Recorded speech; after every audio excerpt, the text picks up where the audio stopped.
नमस्कार, IND 121 में आपका स्वागत है। मैं हूं आपके साथ नवीन पुरोहित और आज हमारे साथ चर्चा करने के लिए मौजूद हैं मध्य प्रदेश विधानसभा के माननीय अध्यक्ष गिरीश गौतम जी। गिरीश जी, आपका IND 24 में बहुत बहुत स्वागत। आपको भी, सबको, सारे दर्शकों को नमस्कार। गिरीश जी, जिस प्रकार से विधानसभा अध्यक्ष की बात करें तो एक तरीके से अध्यक्ष जो है संरक्षक होता है माननीय विधायकों का। मुखिया मुख सो चाहिए, खान पान सो एक।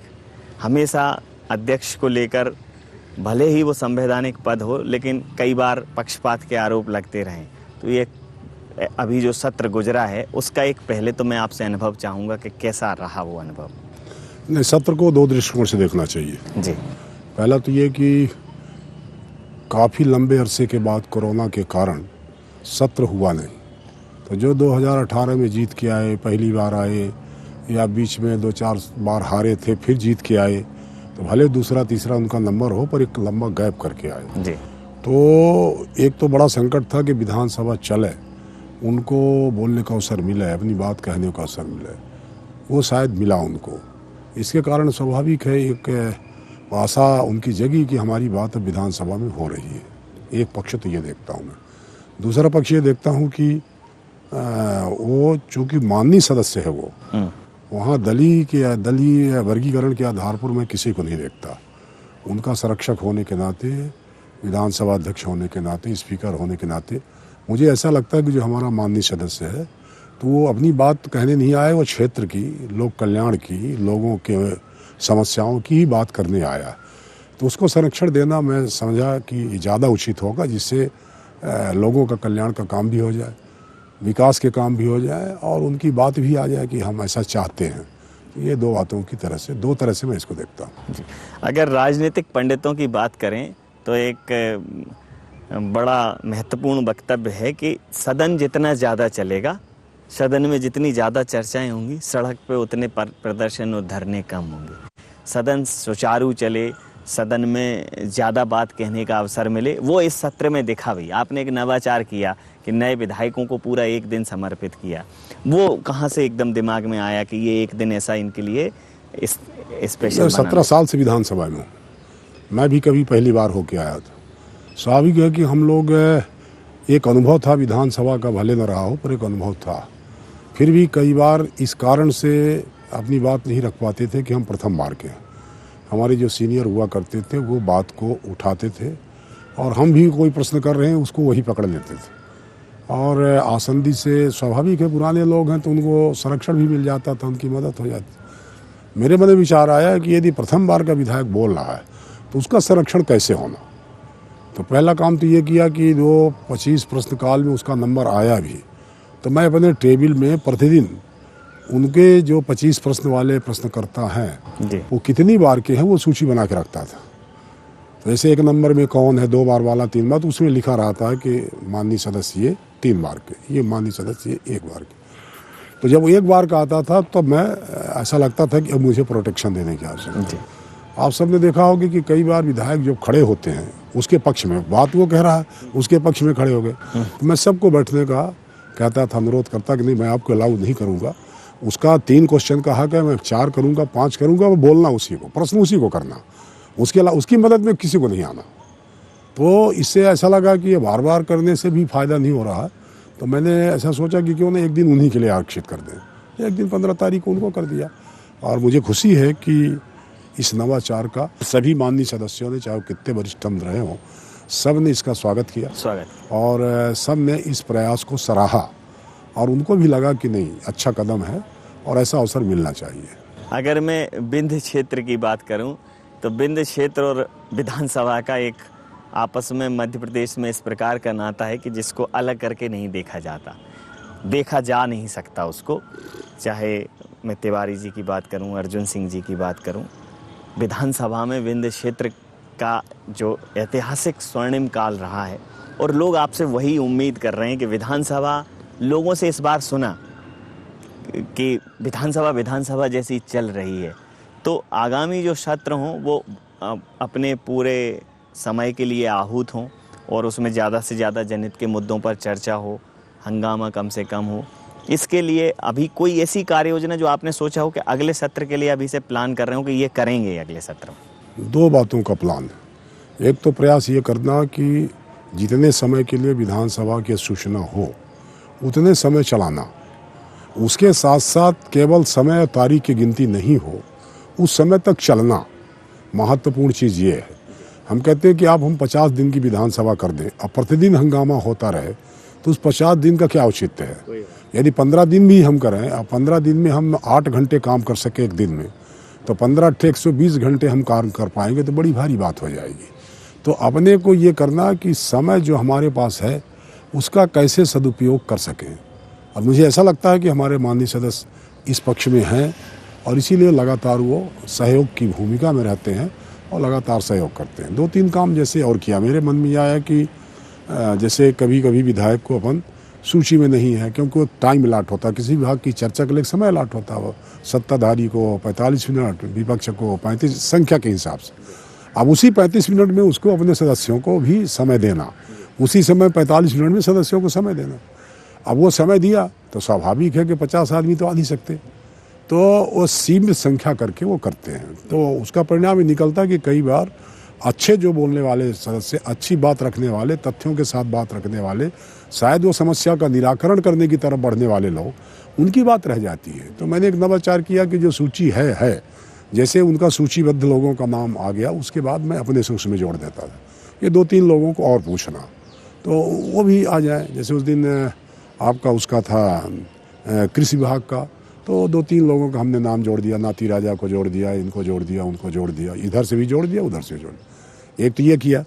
दूसरा, PWD की मांग पर जब चर्चा हो रही थी तो जो सूचीबद्ध थे उनके अतिरिक्त 2-3 लोगों का नाम जोड़ा, उनकी भी बात आ जाए। और फिर इसके बाद जब वो सब समाप्त हो गया, मंत्री जी को जवाब जब देना हुआ तो मैंने मंत्री जी को रोका, अभी और लोग बोल रहे हैं जो सूचीबद्ध नहीं है, हमारे पास सूची भी नहीं है। तो मैंने ये कहा कि जो बोलना चाहते हो जरा हाथ उठाना, तो एक एक करके हाथ उठाते गए, उनको 1-1 मिनट का समय देते गए। और मुझे ऐसा लगा कि 15 या 16 लोगों को 20 मिनट में हमने बात रखने का अवसर दे दिया। अब वो उसका दूसरा पक्ष देखिए, मान लीजिए हम समय नहीं देते, यदि वो 15 हल्ला मचाते, विधानसभा की कार्रवाई आगे नहीं बढ़ने देते, तो हमारा 30 मिनट समय चला जाता कि नहीं चला जाता। तो 30 मिनट के लिए 18 मिनट में हमने उसको 30 मिनट को समायोजित करते हुए उनकी बात भी आ गई, हंगामा भी नहीं होने दिया और वो उनकी बात हो गई तो बढ़िया। प्रश्न उठाने वालों की संख्या भी बढ़ गई। संख्या भी बढ़ गई। इसीलिए जब सिंचाई विभाग का आया, सिंचाई विभाग में आप देखना सर्वाधिक विधायकों ने पार्टिसिपेट किया, 45 से ऊपर 50 के आसपास है उनकी संख्या एक विभाग में बोलने वालों की। निश्चित रूप से मेरे अनुभव के मैं उसका मूक साक्षी तो नहीं हूँ, लेकिन न उसका मैंने जीवंत अनुभव किया है, लेकिन वरिष्ठ पत्रकारों से, वरिष्ठ राजनीतिज्ञों से जब बात होती है तो विधानसभा में जब प्रश्न उठता था तो विभाग के अंदर एक कहीं ना कहीं एक हलचल पैदा हो जाती थी। अब ये जो बात आती है कि पटल पर आधे अधूरे जवाब आते हैं और विधानसभा में सही जवाब प्रस्तुत नहीं हो रहे हैं, ये एक बात आती है, इसमें कितना तथ्य है सर? नहीं, इसमें थोड़ा सा सदस्यों को अपना विचार बदलना पड़ेगा जी। धीरे धीरे विधानसभा में ऐसा मन में भाव आ गया कि यदि तारांकित प्रश्न हमारा लगा तभी शायद उसकी समस्या का निराकरण हो सकता है। इसलिए ज़्यादा जोर किसमें लगाता है कि तारांकित प्रश्न आ गए। फिर मान लीजिए असत्य कथन आ गया, भ्रामक जानकारी आ गई या जानकारी नहीं दी गई, तो उसके जो वैकल्पिक हमारे अधिकार हैं उसका उपयोग कम से कम लोग करते हैं। मैं एक उदाहरण बताता हूँ। जैसे मान लीजिए किसी विभाग ने कोई जानकारी छुपाई, भ्रामक दी, असत्य कथन किया और हमारे पास प्रमाण है, तो विधानसभा की कार्रवाई को, उसके उत्तर को निकाल करके प्रश्न संदर्भ समिति हमारी बनी हुई है, उसको रेफर होता है, आवेदन आता, हम लोग उसको रेफर करते हैं, वो प्रश्न संदर्भ समिति में जाता है।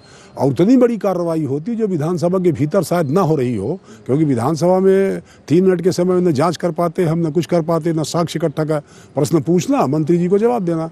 प्रश्न संदर्भ में हम अधिकारियों को बुलाते हैं और उसका विधिवत उसका परीक्षण करते हैं, एग्जामिनेशन इन चीफ होता है, फिर क्रॉस एग्जामिनेशन होता है, फिर वो समिति निर्णय पर पहुंचती है। यदि समिति ने निर्णय ले लिया कि आपने भ्रामक जानकारी दी तो उसमें तो अधिकारी को निपटना ये मान के चलिए। तो उस दिशा में हम प्रयास कम करते हैं। हमारा ये है कि प्रश्नकाल आ चुके, तो इसको ऐसा माना जाए कि अभी जो माननीय सदस्य आ रहे हैं उन्हें विधानसभा की कार्यवाही से वो बहुत ज़्यादा वाकिफ नहीं है और सत्र में जब वो आते हैं तभी उनको अनुभव होता है, तो उनके लिए कुछ ऐसी व्यवस्था हो कि प्रशिक्षण दिया जाए इसके लिए? उनको 3 तरह की योजना मैंने बनाई। एक तो आजकल विधानसभा में देखा गया कि अमर्यादित असंसदीय शब्दों का कुछ ज़्यादा प्रयोग होना पड़ा और उसके कारण बार बार मुझे उनके पूरी बात को विलोपित करना पड़ता है।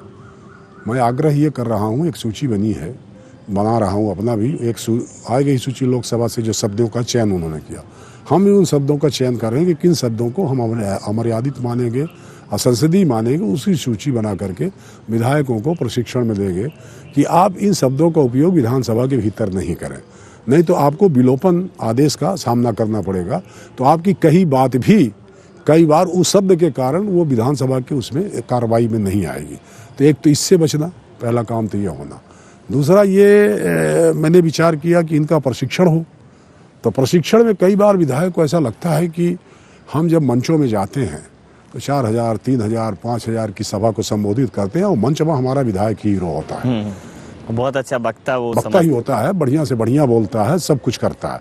वहाँ संसदीय पीछे से कोई पीठ ठोकने वाला नहीं शब्द का प्रयोग नहीं करना, उसकी जो तबीयत में आता है वो सब शब्दों का प्रयोग करता है। मेरा आग्रह है कि वहाँ भी संसदीय, भले हम नहीं कह सकते क्योंकि उसमें विधानमंडल के भीतर वो है नहीं, तो कोई संसदीय कार्रवाई ये शब्दों को विलोपन करने का कोई मतलब नहीं है। तो वहाँ भी अमर्यादित नहीं होना। ठीक बात। समाज के भीतर रह करके अमर्यादित कैसे होंगे हम? और ये यदि कोई ऐसा समझता है कि हम गाली गलौज की भाषा का इस्तेमाल करेंगे तो समाज हमको स्वीकार करेगा, वो स्वीकार करने को तैयार नहीं है। तो ये भी बचना वहाँ।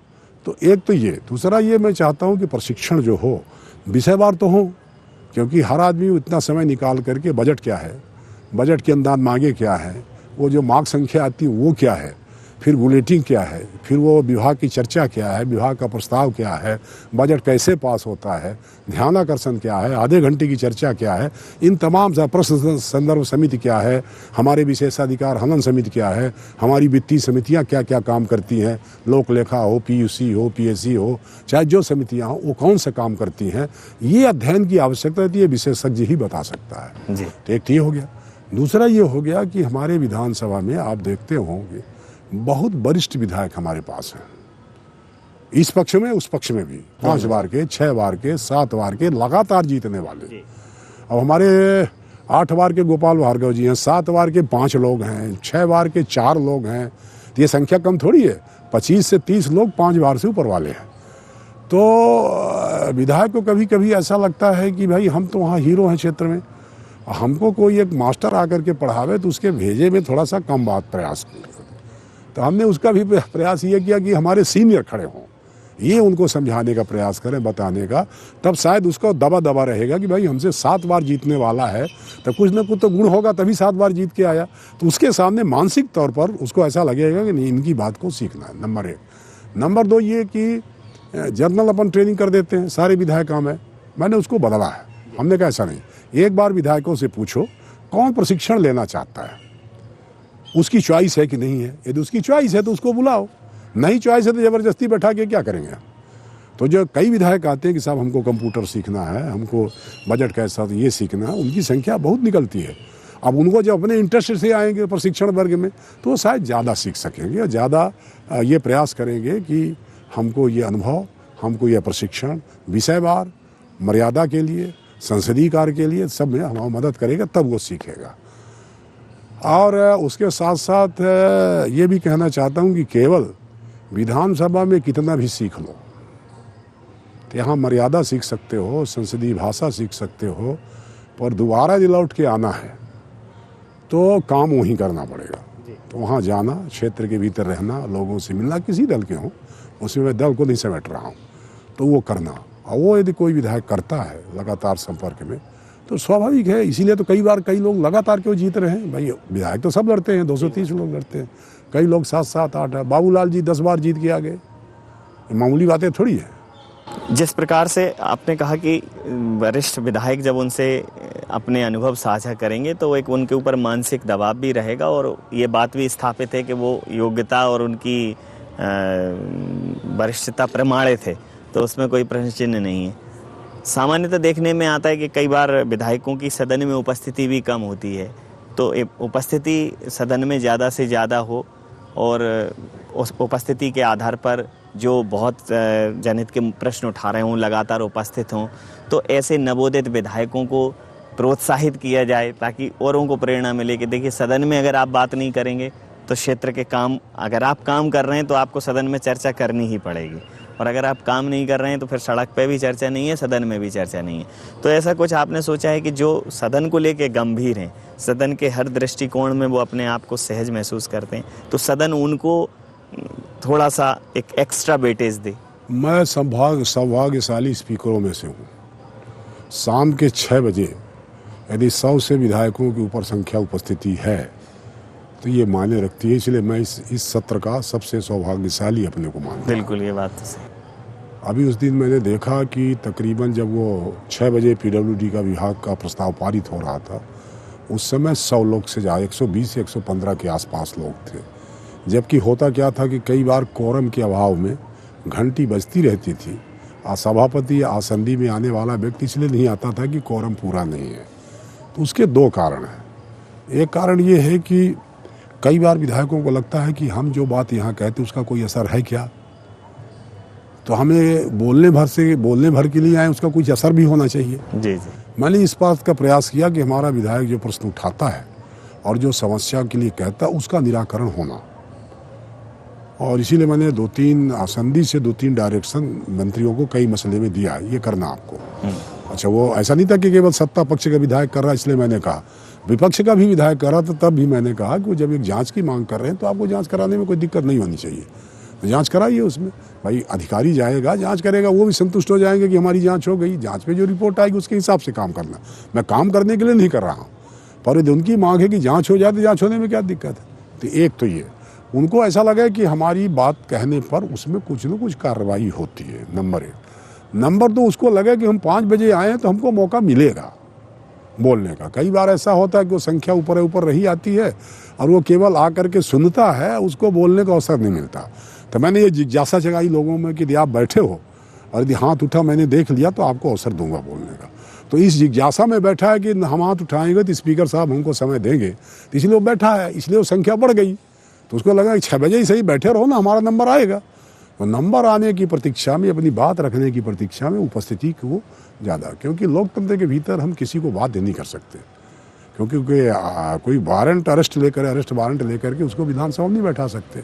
जनप्रतिनिधि है, माननीय सदस्य है और लगातार तमाम समस्याओं के लड़ता है, उसके मन में जब आएगा तभी वो बैठेगा। कोई हम बाध्यता नहीं कर सकते उसको, चाहे जो कानून कायदा बनाओ, नियम प्रक्रिया बनाओ, उससे कोई फर्क नहीं पड़ता है। तो क्या उसके विचार को बदलना, उसके इस मनस्थिति को चेंज करना कि विधानसभा में बैठने से कुछ नहीं होता, बल्कि उसको ऐसा लगे विधानसभा में बैठने से बहुत कुछ होता है, और जैसे उसके मन में आएगा वो बैठना चालू कर देगा। 10 बजे रात चलाओगे 10 बजे तक चलेगा, 12 बजे चलाओ 12 बजे चलाएगा। ये करने की आवश्यकता, उसी दिशा में मैं बढ़ने का प्रयास कर रहा हूँ। इस बार ये देखने में आया है कि चूंकि अब संप्रेषण के माध्यम बहुत हो गए हैं, तो हर हाथ में मोबाइल है, हर मोबाइल में कैमरा है, तो कई दीर्घाओं से, चाहे वो दर्शक दीर्घा हो और अदर दीर्घाएं हों, उनसे सदन की कुछ गंभीर चर्चाओं के वीडियो बनाए या फोटो बनाए। निश्चित रूप से मैं उसको गंभीर व्यवहार नहीं मानूंगा, लेकिन चूंकि सदन जिसको, जब तक सदन जारी नहीं करे कोई वक्तव्य या कोई स्टेटमेंट, तब तक सदन की चीज़ें बाहर ना आए, ये चीज़ आपके संज्ञान में है। इसीलिए वहाँ जैमर की व्यवस्था होती है जी, नेट को अपन जाम करते हैं जी। आप जैसे ही विधानसभा के भीतर किसी दीर्घ हम पहुँचेंगे, आपका नेट काम करना बंद करेगा जी। हमने ये तय किया है, ये पहली मर्तबा फैसला हुआ है कि उनको वीडियो क्लिप अपन दे रहे हैं जी। 100 रुपये जमा करेगा विधायक, अपना दिया गया भाषण चाहेगा तो क्लिप प्राप्त करेगा जी। और अभी करीब 62 विधायकों ने क्लिप को लिया है 100 रुपये जमा करके, बल्कि 70 लिया। इसका मतलब विधायक ने 2-2 लिया। कई विधायकों ने 2 बार लिया होगा। 62 की संख्या विधायकों की और 70 क्लिप लिया लोगों ने, तो इसका मतलब कई लोगों ने 2 लिया हो। तो हम स्वतः व्यवस्था ये कर रहे हैं कि उनको वो मिले, उसका भाषण अपने क्षेत्र में जाकर बताओ, ये देखो मैंने इस तरह का भाषण किया, ठीक है, लोगों को देखने का। वो आजकल तो मीडिया है, ये बाहर आओ, नेट खुला, उसमें डालो, 2 मिनट के भीतर जितने फॉलोवर्स आपके होंगे, ट्विटर हैंडल में होंगे, आपके फेसबुक में होंगे, धड़ा आपका भाषण चला जाएगा। राजनीति में रुचि रखने वाले लोगों के लिए राज्यसभा और लोकसभा टीवी एक ऐसा माध्यम है कि जिसमें वो सदन की कार्यवाही लाइव देखते हैं, और जहां विलोपित करने वाली बात है तो थोड़ा सा डिले लाइव चलता है। जिसमें वो अंश भी काट छांट दिए जाते हैं, उनको संपादित कर दिया जाता है। तो विधानसभा आगे ऐसी व्यवस्था है कि विधानसभा का प्रसारण लाइव देखने उसी दिशा में बढ़ रहे हैं अपन, उस दिशा में मैं भी बढ़ रहा हूँ और सब चर्चा करके कैसी व्यवस्था बनाई जा सकती है उसका परीक्षण करा रहा हूँ। और लोकसभा में तो हमको करने में कोई दिक्कत थोड़ी है, पर उसका कैसे सेटअप बनेगा, क्या टेक्नोलॉजी लाना पड़ेगा हमको, तमाम सारी बातें हैं, उन सबको देख करके ही निर्णय होगा उसमें। वर्तमान में सूचना क्रांति का युग है, टेक्नोलॉजी ने बहुत चीज़ों को आसान किया है, बहुत सारे हर्डल्स को ख़त्म किया है। तो विधानसभा में और क्या नवाचार हैं जो टेक्नोलॉजी के माध्यम से आप लाना चाहते हैं? एक तो जो सूचना क्रांति है उसमें विधानसभा को भी शामिल करना, क्योंकि विधानसभा की खबर कोई दूसरे दिन पढ़े, इससे बेहतर है 15 मिनट बाद पढ़े। बहुत सही, ठीक है ना। जैसे अब आप समाचार प्रिंट मीडिया में आज की खबर को कल पढ़ना पड़ता है, तो कल की बजाय जो आज 1 घंटे बाद पढ़े, तो इसका उपयोग करना चाहिए। इसीलिए मैं भी प्रयास कर रहा हूं कि विधानसभा से निकल करके आवे कि समाचार जैसे इलेक्ट्रॉनिक मीडिया से आप 6 बजे देते हो या 7 बजे देते हो, हम ये प्रयास करें कि हमारा विधायक बोल के आवे, अपना प्राप्त करे और रिलीज करे, तो वो उसके क्षेत्र की जनता उसको यदि 12 बजे बोला तो 12:30 बजे वो पा जाए, तो उसको ऐसा लगेगा कि ले हमने विधायक का समाचार 12:30 बजे हमको मिल गया। इलेक्ट्रॉनिक मीडिया से जब प्राप्त करे जी। अच्छा, इलेक्ट्रॉनिक मीडिया स्वाभाविक है, आपके थोड़ा सा एक ये कह सकते हैं कि सीमा है आप जी, दायरा है, दायरा। और कितनी देर तक दिखाएंगे एक विधायक के वक्तव्य को? यदि वो 15 मिनट बोला तो 15 मिनट आप एक विधायक को अवसर नहीं दे सकते, किसी मंत्री को अवसर नहीं दे सकते, पर उसने जो क्लिप प्राप्त की वो तो पूरा 15 मिनट उसी का आना है। ठीक है, तो जब वो फेसबुक में जाएगा, उसमें जाएगा, तो उसी का लोग देखेंगे। ऐसा करके जिस प्रकार से विधायकों के प्रशिक्षण की बात है, चूंकि एक पत्रकार होने के नाते और एक नवोदित पत्रकार होने के नाते मैं ये विधानसभा के माननीय अध्यक्ष से भी ये उम्मीद करता हूँ कि आज मीडिया को भी कुछ सीखने और समझने की ज़रूरत है। सूचना क्रांति के युग ने हमें बहुत ज़्यादा तेज़ कर दिया है और कई बार उस रफ्तार में हमसे बहुत सारी चीज़ें ब्लर हो जाती हैं। तो माननीय विधायकों के लिए जैसा प्रशिक्षण शिविर लगते हैं, ऐसे जो विधानसभा की रिपोर्टिंग जिन संस्थान से जो पत्रकार करते हैं, हर सत्र के पहले अगर एक दिन का ही सही, लेकिन अगर उनके लिए थोड़ी सी ब्रीफिंग हो, भले कोई वरिष्ठ सदस्य करे, तो मुझे लगता है कि विधानसभा की रिपोर्टिंग थोड़ी और परिमार्जित और परिष्कृत होगी। मैंने किया इसके लिए, इसलिए वरिष्ठ हमारे जो पत्रकार उनसे बात की है जी कि आप सूची उपलब्ध कराओ कि इनको ट्रेन करना चाहते हो, सारी व्यवस्था हम करेंगे, ट्रेनिंग करो जी। क्योंकि आप जो लिखते हो समाज में क्या कर सकते हो आप, ये हम ही जान सकते हैं और कोई जान सकता। किसी एक शब्द को आपने तोड़ा तो समाज ने पूरे समाज को मरोड़ दिया। तो ये तोड़ मरोड़ नहीं हो, इसमें भी आपकी भूमिका हो कि केवल हम तोड़ने वाले भंजक नहीं बने, हम समाज को जोड़ने वाले भी बने। कहीं कोई बात हो भी गई है और उससे ऐसा लगता हो कि समाज में कोई दरार आने वाली, तो अपने को उसको रोकना, उसको परिमार्जित करना, उसका शुद्धिकरण करना, उसका एक्सक्यूज करना, तो ये करने की आवश्यकता है। इस समाज में मान्य परंपराओं को जीवित रखने का, समाज को आगे चलाने के लिए माने एक तरह से आधार स्तंभ उसको मानना चाहिए। और समाज की परंपराओं को कायम हम सब मिल करके करेंगे।